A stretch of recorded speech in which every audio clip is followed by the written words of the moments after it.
함께 나누실 하나님 말씀은 창세기 23장 1절에서 11절까지입니다. 저와 여러분이 한 절씩 교대로 읽으시겠습니다.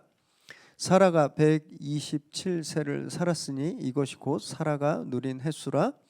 사라가 가나안 땅 헤브론 곧 기럇 아르바에서 죽음에 아브라함이 들어가서 사라를 위하여 슬퍼하며 애통하다가 그 시신 앞에서 일어나 나가서 헷 족속에게 말하여 이르되 나는 당신들 중에 나그네요 거류하는 자이니 당신들 중에서 내게 매장할 소유지를 주어 내가 나의 죽은 자를 내 앞에서 내어다가 장사하게 하시오. 헷 족속이 아브라함에게 대답하여 이르되 내 주여 들으소서. 당신은 우리 가운데 있는 하나님이 세우신 지도자이시니 우리 묘실 중에서 좋은 것을 택하여 당신의 죽은 자를 장사하소서. 우리 중에서 자기 묘실에 당신의 죽은 자 장사함을 금할 자가 없으리이다. 아브라함이 일어나 그 땅 주민 헷 족속을 향하여 몸을 굽히고 그들에게 말하여 이르되 나로 나의 죽은 자를 내 앞에서 내어다가 하는 일이 당신들의 뜻일진데 내 말을 듣고 나를 위하여 소알의 아들 에브론에게 구하여 그가 그의 반머리에 있는 그의 막벨라 굴을 내게 주도록 하되 충분한 대가를 받고 그 굴을 내게 주어 당신들 중에서 매장할 소유지가 되게 하기를 원하노라 하매 에브론이 헷 족속 중에 앉아 있더니 그가 헷 족속 곧 성문에 들어온 모든 자가 듣는 데서 아브라함에게 대답하여 이르되 함께 있습니다. 내 주여 그리 마시고 내 말을 들으소서. 내가 그 밭을 당신에게 드리고 그 속의 굴도 내가 당신에게 드리되 내가 내 동족 앞에서 당신에게 드리오니 당신의 죽은 자를 장사하소서. 아멘. 오늘 우리에게 주시는 하나님의 말씀입니다.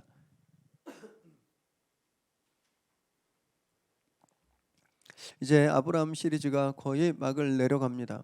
오늘과 다음 주까지 하면 26번의 이제 아브라함 시리즈가 다 마치게 되고요.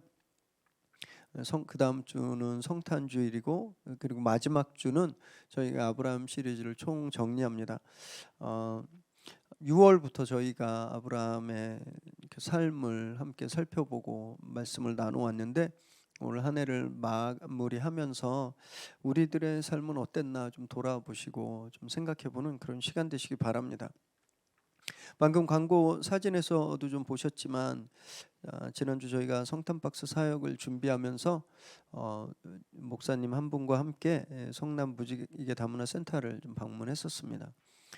이렇게 언덕이 막 이렇게 있고요, 골목이 되게 좁고 막 그 사이에 이제 그 센터가 있었어요. 거기에 매일 약 50명 정도의 아이들이 방과 후에 모여서 공부도 하고 책도 보고 간식도 먹는데 100% 다문화 가정 아이들입니다.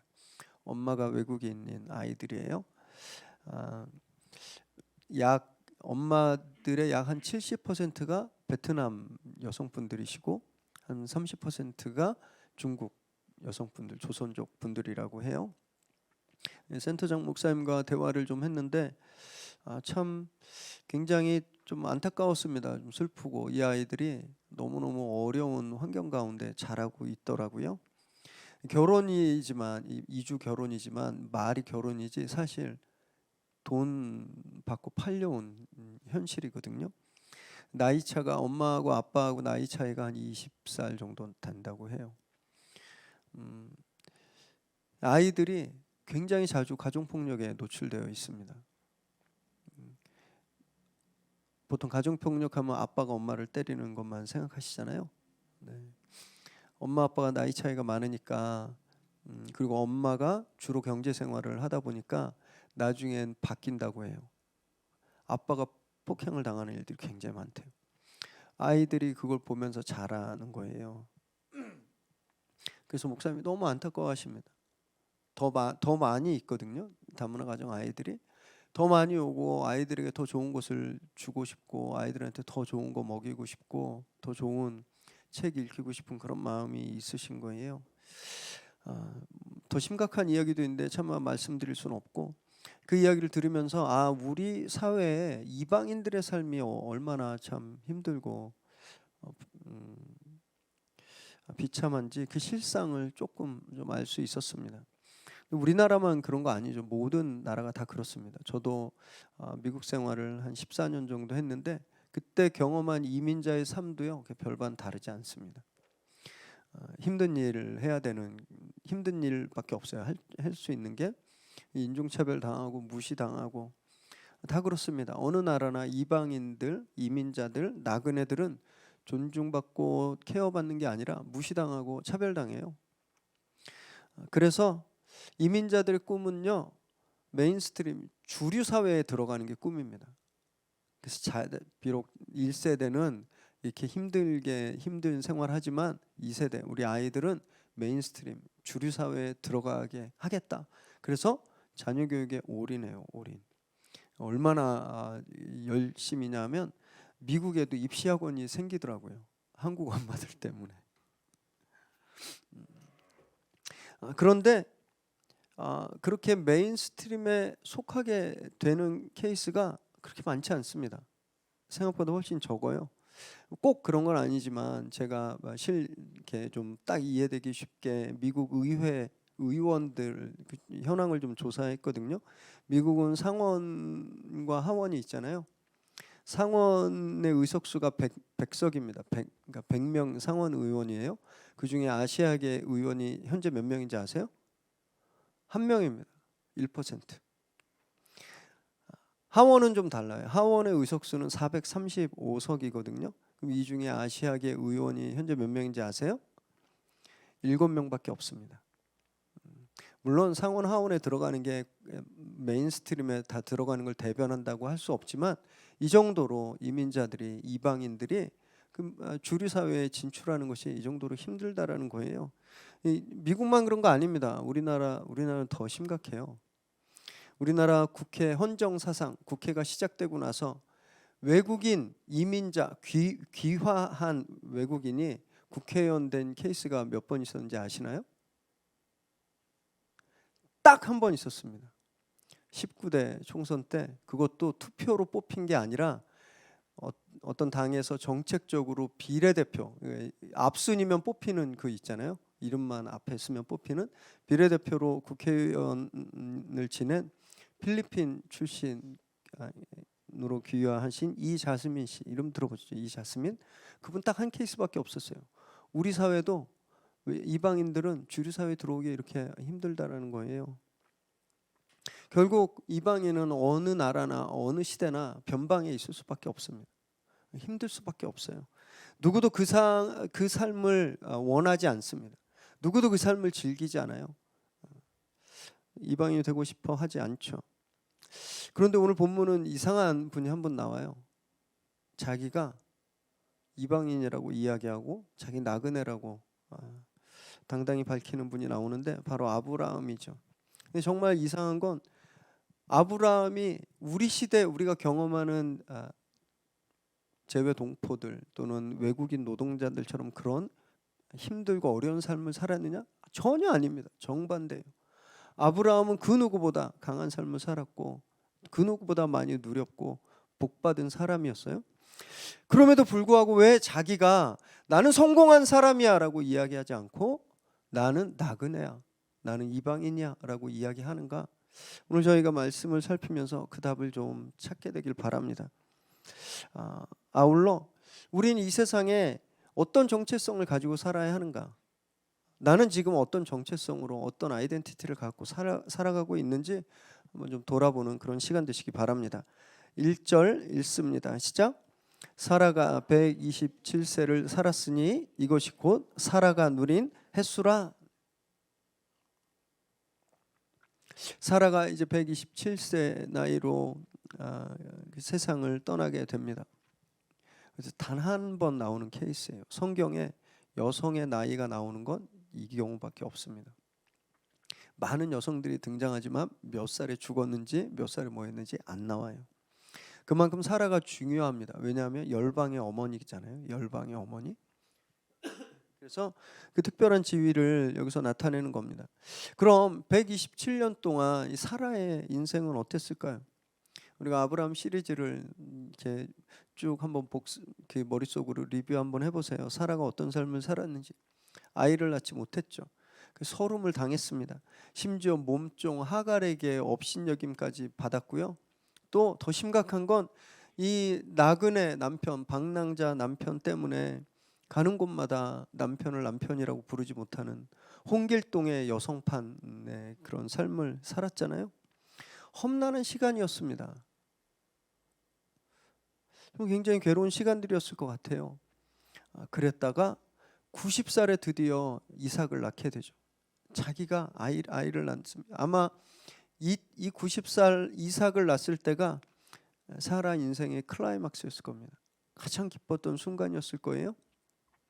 그리고 그 후로 오늘 세상을 떠날 때 127세로 떠날 때까지 약 37년 사라는 그 행복을 누렸을 겁니다. 이삭이 자라는 것을 보면서, 이삭이 성장하는 것을 보면서 아주 행복한 말년 마지막 시간을 보냈을 거예요. 세상을 떠나면서 사라가 어땠을까 한번 생각해 봤습니다. 내 인생은 왜 이렇게 살았지? 동양식으로 하면 다음 생에 이렇게 살지 말아야 되겠다. 뭐 이렇게 후회하면서 그 생을 마쳤을까요? 저는 아니었을 거라고 생각합니다. 비록 그녀가 90살까지 인생의 거의 3분의 2 가량을 고통과 어려움과 그런 고단한 속에서 살았지만 이삭과 함께 산 그 37년 마지막 3분의 1이 그 모든 고통을 다 덮고도 남는 기쁨을 주었을 겁니다. 그래서 사라는 세상을 떠나면서 너무너무 행복하고 너무너무 기쁘게 눈을 감았을 거라고 저는 생각하거든요. 여러 가지 인생이 있죠. 처음에는 막 성공하고 승승장구했다가 말년에 아주 초라해지는 그런 인생이 있는가 하면 처음에는 고생하고 처음에는 꽃도 피지 못하고 그렇게 힘든 시간을 보내지만 그러나 마지막 때에 말년에 정말 크게 꽃을 피우는 그런 인생이 있거든요. 여러분 이 둘 중에 어떤 인생이 더 성공한 인생이라고 생각하십니까? 마지막에 아름다운 인생이 정말 성공한 인생이지 않겠습니까? 저와 여러분이 정말 마지막에 아름다운 인생을 살 수 있도록 그렇게 기도하고 좀 살아가면 좋겠습니다. 이 세상을 보면요, 내일이 없는 것처럼 사는 인생들이 너무너무 많습니다. 그냥 오늘 즐기고 끝내자, 부어라 마셔라 끝내자, 그런 인생들 너무너무 많습니다. 앞으로 그들의 인생의 마지막 타임에 그때 마지막 순간에 자기가 어떻게 그 마지막을 맞이해야 되는지 생각 안 하고 그냥 지금을 즐기면서 사는 그런 인생들이 많은데 저와 여러분은 다른 인생을 살게 되기를 정말 바랍니다. 끝이 아름다운 삶. 우린 우리 인생을 어떻게 아름답게 마무리 지을 수 있을지 늘 그것을 고민하고 또 기도하며 살아가는 저와 여러분 되시기 바랍니다. 2절에서 4절까지 함께 읽습니다. 시작. 사라가 가나안 땅 헤브론 곧 기럇 아르바에서 죽음에 아브라함이 들어가서 사라를 위하여 슬퍼하며 애통하다가 그 시신 앞에서 일어나 나가서 헷 족속에게 말하여 이르되 나는 당신들 중에 나그네요 거류하는 자이니 당신들 중에서 내게 매장할 소유지를 주어 내가 나의 죽은 자를 내 앞에서 내어다가 장사하게 하시오. 아브라함은 사라의 죽음을 슬퍼했어요. 애통했다라고 되어 있는데 그냥 우는 게 아니라 막 가슴을 치면서 막 통곡했다라는 뜻이거든요. 이복 여동생, 결혼하기 전엔 이복 여동생으로 또 결혼한 아내로 아브라함과 평생을 동고동락했습니다. 사라의 죽음은 그에겐 어떤 것으로도 위로가 될 수 없는 슬픔이었을 거예요. 그런 아내의 죽음 앞에서 아브라함이 처음으로 굉장히 중대한 결정을 하게 되는데요. 땅을 구입하기로 한 겁니다. 이 이전에 아브라함은 뭘 사본 적이 없어요. 여기서 물론 우물에 대한 소유를 주장했지만 그건 물에 대한 소유권이었지 땅에 대한 소유권이 아니었거든요. 처음으로 땅을 구입하기로 합니다. 지금 이 장소는 헤브론인데 아브라함이 언제 브엘세바에서 헤브론으로 옮겨왔는지 몰라요. 성경에 나오지 않습니다. 이 헤브론이 어디 있는지 지도를 한번 보여주시겠어요? 네, 브엘세바가 남쪽에 있거든요. 그 저 위에 점 하나 찍혔고 예루살렘이라고 되어 있죠. 예루살렘과 브엘세바 중간쯤에 있는 유다 산간 지역입니다. 헤브론, 이스라엘 역사에서 영적으로 굉장히 중요한 곳이기도 했는데 아브라함이 언제인지 모르지만 지금 헤브론에 가서 살고 있는 거예요. 그곳에서 해쪽 속에게 그곳에 지배하고 있었던, 그곳에 거주하고 있었던 사람들이 해족속이라는 사람들이었는데 그들에게 땅을 좀 달라, 내가 사서 무덤으로 삼겠다고 요구하는 거죠. 그런데 이때 아브라함이 자기를 뭐라고 이야기하냐면 4절에 보니까 나는 나그네요 거류하는 자다 이렇게 말하고 있습니다. 이 나그네란 말을 딱 들을 때 잘 이게 어떤 의미인지 잘 모르시면 아까 제가 잠깐 소개해드렸던 그 이주 노동 국제 결혼하신 분들 우리나라 와서 정말 그냥 차별당하고 힘든 일 당하고 아파도 아프다는 소리 못하고 그냥 그런 분들을 생각하셔야 돼요. 나그네 이렇게 우리 관광 유럽 같은데 여행 가서 관광한다고 생각하시면 안 됩니다. 성경에 나오는 나그네라는 단어는요 딱 그런 단어거든요. 아브라함이 자기가 그런 사람이라고 이야기하는 거예요. 자기는 땅에서 차별당하는 사람이고 땅에서 핍박받는 당하는 사람이고 자기는 늘 불안함에 쫓기는 그런 사람, 그런 나그네다라고 이야기하고 있는 겁니다. 아브라함이 지금 이 가나안 땅에 몇 년째 살고 계시는지 계산하기 힘드실까 봐 제가 말씀드리면 사라가 127살에 죽었잖아요. 아브라함이 10살 많죠. 그러니까 지금 아브라함이 137세입니다. 아브라함이 하란을 떠나 가나안에 올 때가 75세예요. 그러니까 아브라함은 지금 가나안에 62년간 살고 있는 거거든요. 이방 나그네일 수가 없습니다. 62년 살면 그냥 네이티브 되는 거예요. 제가 미국 생활을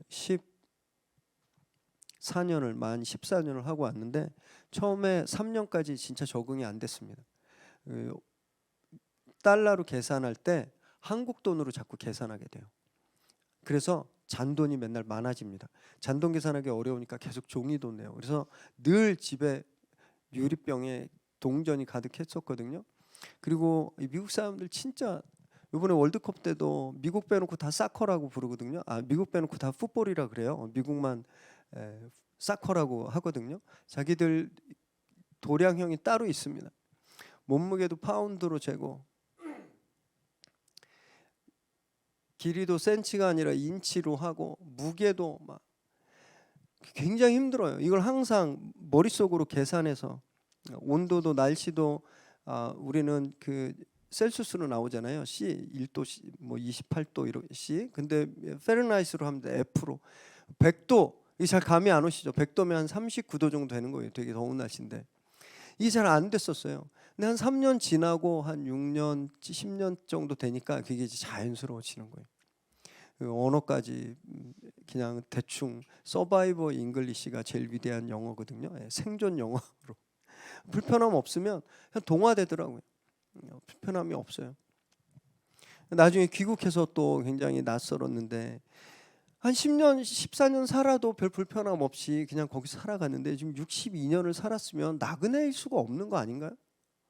그냥 거기 정착민입니다. 이민자예요. 그리고 차별당하지도 않았습니다. 오히려 정반대로 아브라함은 그 누구보다도 강한 영향력을 행사하며 살았습니다. 메소포타미아 4개국 연합군이 쳐들어와서 가나안을 휩쓸었을 때 아브라함이 쫓아가서 다 쫓아버리고 그 물건들과 사람들 다 구해왔잖아요. 살렘 왕 멜기세덱의 영접을 받았습니다. 그리고 얼마 전엔 블레셋 왕 아비멜렉이 와서 먼저 약한 모습으로 화침 맺자고 그래서 화침 맺었잖아요. 그의 영향력이 굉장했던 겁니다. 절대 나그네 유랑자의 삶이 아니었어요. 그는 주목받는 셀럽이었습니다. 굉장히 핫한 사람이었어요. 부유한 부족의 리더였고 강한 전투력을 가진 부족의 리더였던 거예요. 이후에도 보겠지만 해족속은 아무도 아브라함을 나그네로 여기지 않습니다. 자기들과 함께 마땅한 권리를 가지고 있는 그런 정착민으로 인정하는 거예요. 그런데 그가 나는 나그네야라고 이야기하고 있는 거죠.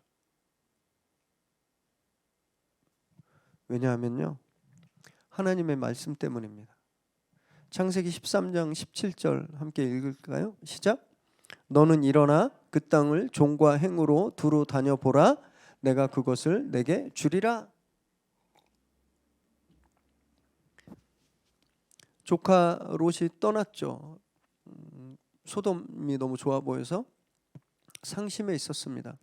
그때 하나님께서 그에게 나타나셔서 아브라함아, 이 가나안 땅을 다 너에게 줄 거야. 일어나서 남과 북으로 동과 서로 다 다녀보아라 명령하셨습니다. 이 명령 때문이에요. 자기는 정착해서 사는 사람이 아니라 하나님 명령처럼 남과 북을 동과 서를 종횡무진 옮겨 다녀야 하는 사람이라는 걸 알았다라는 거예요. 그 자기가 나그네라고 말하는 겁니다. 막대한 불을 쌓았고 강한 힘이 있었어요. 아무 땅이나 가서 눌러 앉아서 성을 쌓고, 그 당시 많은 가나안의 국가들, 도시국가였거든요. 도시국가들처럼 도시국가를 만들어서 아브라함 왕 이렇게 해도 아무도 뭐라 그럴 사람 없었습니다. 그만한 능력도 그만한 실력도 있는 사람이었어요. 그런데 그는요, 그러지 않은 거예요. 두루 다녀라 라는 하나님의 명령, 그 명령 붙든 겁니다. 그 명령을 지키면서 자기는 나그네다, 자기 정체성을 분명히 하고 있는 거예요.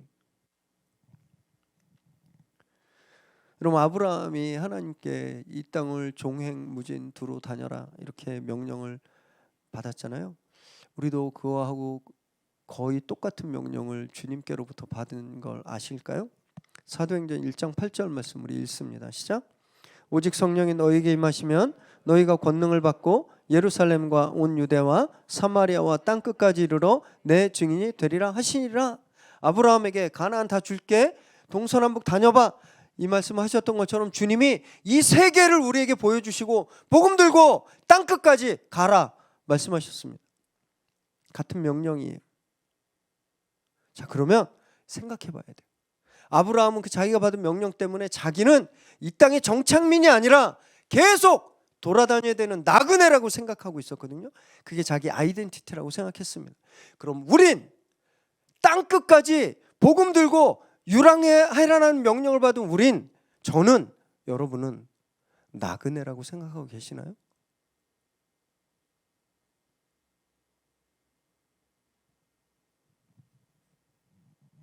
여러분, 오히려 우린 이 땅에 더 정착하려고 애쓰고 있지 않습니까?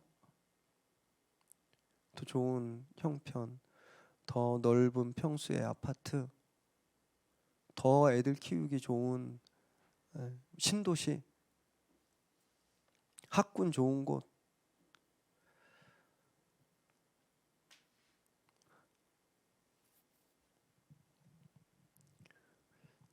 여러분, 우린 이 땅에 정착하는 정착민이 아니라 복음 들고 유랑하는 나그네라는 사실을 좀 잊지 않게 되기를 정말 바랍니다. 우리가 갈 곳은 하나님의 나라거든요. 하나님의 나라를 꿈꾸고 늘 나그네로서 살아가는 저와 여러분 되시기를 바랍니다. 6절 읽습니다. 시작. 내 주여 들으소서. 당신은 우리 가운데 있는 하나님이 세우신 지도자이시니 우리 묘실 중에서 좋은 것을 택하여 당신의 죽은 자를 장사하소서.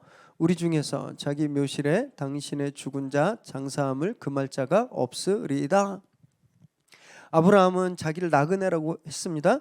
그런데 정반대로 해족 사람들은요, 아브라함을 자신들과 함께 사는 거주민으로 이야기해요. 그것도 그냥 평범한 사람이 아니라 하나님이 자기들을 위해 세우신 지도자라고 고백하고 있는 겁니다. 아브라함이 자기 입으로 나는 하나님이 세우신 지도자야 이렇게 말한 거 아니에요. 헷족 속 사람들이 아브라함에 대해서, 아브라함은 당신은 하나님이 세우신 우리들의 지도자입니다라고 말했던 겁니다. 이것이 진짜 평판입니다. 평판. 오랫동안 아브라함을 지켜봤을 거예요. 헤브론에서 아브라함이 어떻게 살았는지 성경에 안 나옵니다. 그러나 우리는요, 아브라함이 베델에서 어떻게 살았는지, 브엘세바에서 어떻게 살았는지 보면 헤브론에서도 어떻게 살았는지 금방 알 수 있거든요. 아브라함은요, 어려운 일에, 위험한 일에 제일 먼저 뛰어들었습니다. 메소포타미아 연합군들 쳐들어왔을 때 동맹을 조직해서 제일 먼저 달려갔어요. 그리고 항상 예배했습니다. 가는 곳마다 제단을 세웠어요. 그리고 겸손하고 온유했습니다. 아비멜렉의 신하들이 아브라함이 판 우물을 빼앗았을 때도 아브라함은 참았어요. 그리고 그 자기의 권리인데 오히려 양을 주고 그 권리를 사올 정도로 아브라함은 온유하고 겸손했습니다. 헤브론에서도 이렇게 살았을 거예요. 아브라함은요, 그 해쪽 속에 어려운 일이 당하면 제일 먼저 나가서서 도왔을 겁니다. 그리고 그곳에도 계속 예배했을 거예요. 그리고 다른 그 헷부족 사람들과 이웃들과 트러블이 생기지 않도록 양보하고 온유하고 겸손히 생활했을 겁니다. 그랬더니 헷족 속 사람들이 아브라함에 대해서 뭐라고 이야기하는 거예요? 당신은 하나님이 우리를 위해 세우신 리더다라고 말하는 겁니다.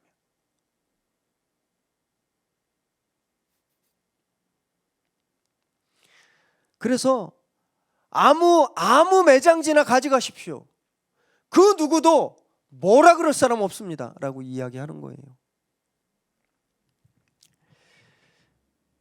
여러분, 우리 되게 평판을 중요시합니다. 다른 사람들이 나한테 뭐라고 이야기할지 되게 중요하게 생각해요. 그래서 늘 댓글 확인하시잖아요. SNS에 댓글.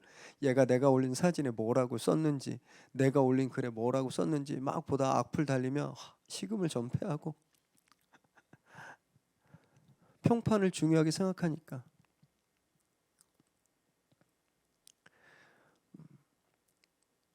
자기가 자기를 어떻게 평가하는지는 전혀 중요하지 않습니다.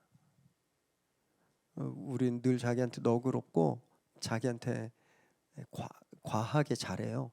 그래서 이렇게 자기를 과대평가하거든요. 진짜 중요한 건 남들이 나를 어떻게 생각하는 겁니다. 그게 내 모습일 수 있어요. 그게 만약에 아브라함이 이 헤브론에서 해쪽 속 사람들과 똑같이 살았다고 생각해 보십시오. 그들과 똑같이 땅 가지고 싸우고, 그들과 똑같이 물 갖고 싸우고, 가축 갖고 싸우고, 이렇게 거래할 때 그냥 손해 안 보려고 똑같이 욕심부리고 변칙 쓰고 그렇게 살았다면 해쪽 속 사람들이 당신은 하나님이 세우신 우리들의 지도자입니다 이렇게 말했을까요? 그럴 이유가 전혀 없는 거죠. 똑같은데 무슨 리더가 되겠습니까? 자기들하고 구별이 안 되는데 하나님의 사람인지 어떻게 알겠어요?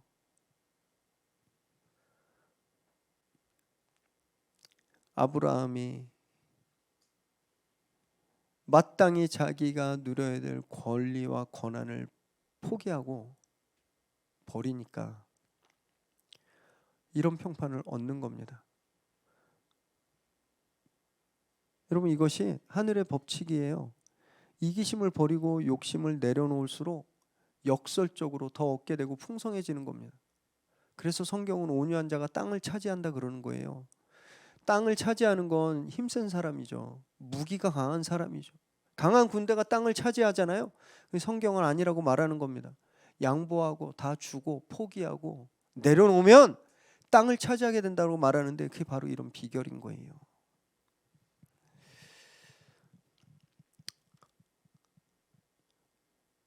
풍요로운 삶을 원하시면, 사람들에게 존중받고 사람들에게 좋은 평판을 얻기를 원하시면 먼저 버리시기 바랍니다. 내 욕심, 이기심 버리시기 바래요. 가벼워야 높아지는 거예요. 물건도 무거울수록 아래로 가잖아요. 가벼울수록 뜹니다. 우리 마음에 무거운 것들이 가득 차 있으면 절대 풍요로운 삶을 누릴 수 없는 겁니다. 매일매일 말씀 앞에서 마음을 비우시기 바래요. 우리 안에 있는 욕심과 우리 안에 있는 이기심과 욕망들을 다 비워내시기 바랍니다. 그렇게 가벼워질 때 하나님이 우리를 높이시는 겁니다. 그럴 때 주위 이웃들이 우리에게 존경을 표하는 거예요. 그렇게 비워내고 정말 하나님이 채워주시는 것으로 풍성하게 채움받는 저와 여러분 되시길 주님의 이름으로 축원합니다. 7절에서 9절 읽습니다. 시작. 아브라함이 일어나 그 땅 주민 헷 족속을 향하여 몸을 굽히고 그들에게 말하여 이르되 나로 나의 죽은 자를 내 앞에서 내어다가 장사하게 하는 일이 당신들의 뜻일진데 내 말을 듣고 나를 위하여 소알의 아들 에브론에게 구하여 그가 그의 발머리에 있는 그의 막벨라 굴을 내게 주도록 하되 충분한 대가를 받고 그 굴을 내게 주어 당신들 중에서 매장할 소유지가 되게 하기를 원하노라 하매 헷 족속 사람들이 아무거나 가져가세요 했는데 아브라함이 일어납니다. 그래서 몸을 굽혀요. 그래서 다시 한번 정중하게 그냥 가져가라는 오퍼를 거절하고 정당한 대가를 지불하겠다고 재차 이야기하는 거예요. 여러분 고대 근동 사회는요 강자 독식입니다. 센 사람이 다 먹는 사회였어요. 힘세고 강하면 약자의 것을 빼앗아도 아무런 문제가 되지 않았습니다. 아브라함 그만한 힘이 있었죠. 그래서 아무데나 가서 줄 딱 긋고 아브라함 이렇게 팻말 딱 꽂으면 그것도 아브라함 거예요. 누구도 그거 뺏지 못합니다. 그런 강한 사람이 지금 자기보다 훨씬 약한 사람들한테 몸을 굽히는 겁니다. 제발 땅을 살 수 있게 해달라고. 저는 이 장면을 묵상하면서 너무 아름답다는 생각이 들었어요. 다 죽일 수 있는 사람인데, 다 취할 수 있는 사람인데 자기 힘을 사용하지 않고 오히려 몸을 굽히는 모습 너무 아름답지 않습니까? 여러분 강자가 겸손할 때 아름다운 거예요. 회사에도 보세요. 말단이 쓰레기통 비우고 책상 걸레질하는 거 이렇게 아름답지 않죠. 당연한 거라고 생각하시잖아요. 근데 팀장이 매일매일 일찍 와서 팀원들 책상 먼지 털어주고 쓰레기 비우고 해보세요. 아름다운 모습입니다.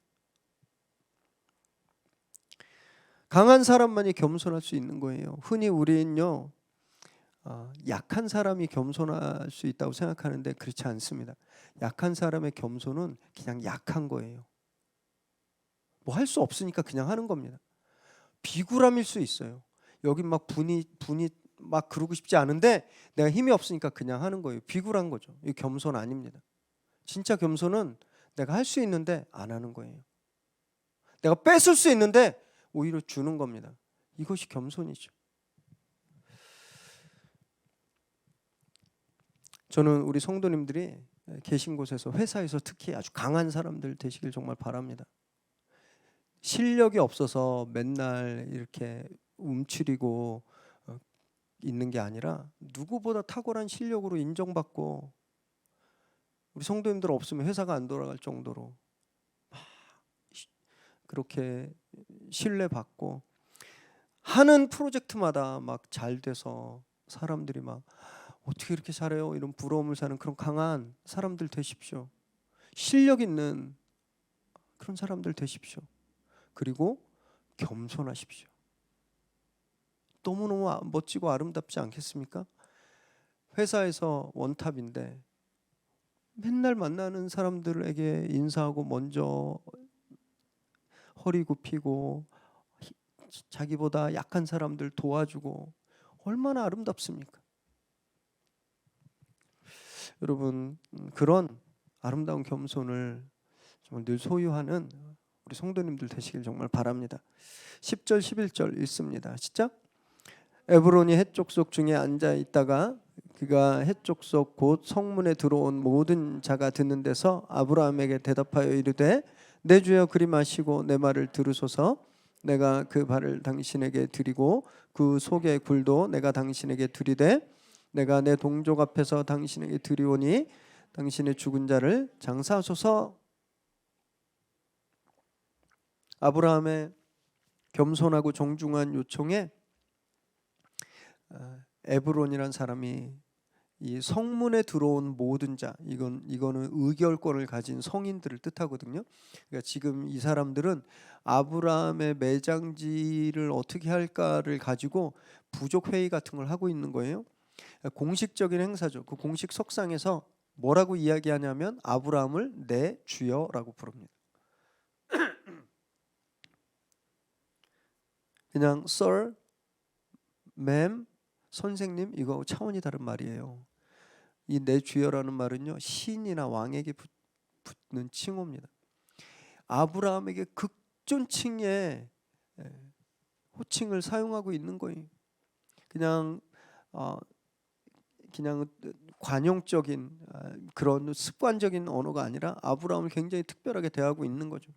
아브라함이 지금 이들에게 어떤 대접을 받고 있는지 아주 단적으로 보여주는 겁니다. 당시엔 또 땅을 아무에게나 팔지 않았습니다. 우리는 가격만 맞으면 다 파시잖아요. 내가 원하는 가격. 땅을 가져본 적이 없어서 팔아본 적이 없거든요. 혹시 팔아보신 분 있으시면 가격만 맞으면 파시잖아요. 이 당시엔 가격이 맞아도 팔지 않았어요. 친족이나 가장 가까운 믿을 수 있는 사람에게만 팔았습니다. 왜냐하면 땅이 곧 목숨이고 전부였어요. 그래서 자기 땅, 이게 붙어있는 땅일 거 아니에요. 이걸 모르는 사람에게 팔았다가 나중에 이것이 위협으로 돌아오고 자기를 해치는 일이 되는 일이 비일비재했기 때문에 깐부 아니면 안 팔았습니다. 그러니까 지금 에브론이 전권을 갖고 있는 거예요. 땅을 줄지 말지. 갑입니다. 갑. 아브라함은 처분만 기다리는 을이었어요. 그런데 여기서 그 갑인 건물주가 아브라함에게 몸을 숙이고 있죠. 다 주겠다는 말합니다. 다 주겠다고. 아브라함은 그 밭에 이 어귀에 있는 그냥 그 굴만 내가 살 수 있게 해줘 말했는데 에브론이 뭐라 그러냐면 그 땅 다 주겠다고 한 겁니다. 그 굴을 포함해서 그 땅 다 드리겠다고, 거기에 장사 지내라고 말하고 있는 거죠. 상상할 수 없는 일이에요. 여러분 요즘 세상도 민주화돼 있고 인권이 잘 돼 있는 이 지금 사회에도 건물주들이 얼마나 갑질하는지 모릅니다. 그런데 이 당시에 이렇게 을에게 호의를 베푸는 건 정말 쉽지 않은 일이죠. 어떻게 이런 상황이 가능했을까? 아브라함의 겸손 때문입니다. 아브라함의 겸손이 에브론의 겸손을 이끌어낸 거예요. 겸손이 겸손을 부릅니다. 우리말에도 오는 말이 고와야 가는 말이 곱다 이런 말이 있잖아요. 네. 아브라함이 몸을 굽혀 겸손히 이들에게 요구하니까 에브론도 겸손히 아브라함에게 지금 호의를 베풀고 있는 거죠. 이런 태도가 참 요즘 특히 더 필요하겠다 싶습니다. 특히 우리 믿는 우리들에겐 너무 여유가 없죠. 다 어려워서 그냥 조금만 마찰해도 막 불꽃이 팍팍 튀는 이런 시대, 저와 여러분이 먼저 몸을 낮추고 겸손히 대한다면 얼마나 아름다워지겠습니까? 상대방이 매너 없이 거칠게 행동해도 겸손함을 유지해야 되는 거예요. 어차피 우리 나그네잖아요. 요 옆 동네 많은 이방인들이 우리보다 훨씬 더 심한 모욕을 당하고 참고 잘 살고 계시거든요. 하나님의 나라를 향해 가고 있는 나그네인 우리도 그들만큼은 좀 잘 참아야 되지 않을까요? 불의를 모른 척하라는 말씀 아닙니다. 부당한 일을 당했는데 그냥 모른 척하거나 부정한 정의롭지 못한 상황에서 몸을 굽히라는 말씀 절대 아니에요. 그건 겸손이 아니라 비굴함입니다. 비굴함. 잘못됐는데도 아무 말 못하는 건 비굴한 거예요. 그건 겸손함 아닙니다. 가족들을 대할 때, 직장에서 동료들을 대할 때, 마트나 식당에서 이웃을 대할 때 겸손히 대하시라는 말씀이에요. 싸납게 대하지 마시고, 특히 식당 종업원들을 대하실 때, 거기서 일하시는 분들을 대하실 때 할 수 있는 한 최대한 친절을 베푸시기 바랍니다. 밥 먹기 전에 아이고 권사님 우리 기도해요 이러고 주님 감사 먹겠습니다 하고 서빙하는 아줌마한테 막 독설 퍼부으면 절대 교회 안 가죠.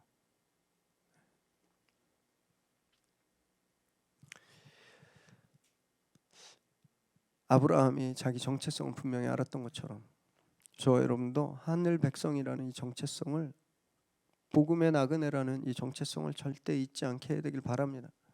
그래서 땅에 소망을 두고 뿌리 내리고 여기서 거주하려고 하는 그런 욕망과 욕심, 유혹을 정말 날마다 거부하시기 바래요. 그래서 우린 복음 들고 사방을 다니는 그런 유람자라는 사실을 늘 기억하고 겸손히 생활해서 오늘 아브라함이 많은 사람들의 존중을 받는 것처럼 저와 여러분도 우리 이웃들에게 또 우리 동료들에게 이런 존중을 받는 그런 일이 날마다 베풀어지게 되기를 주님의 이름으로 축원합니다.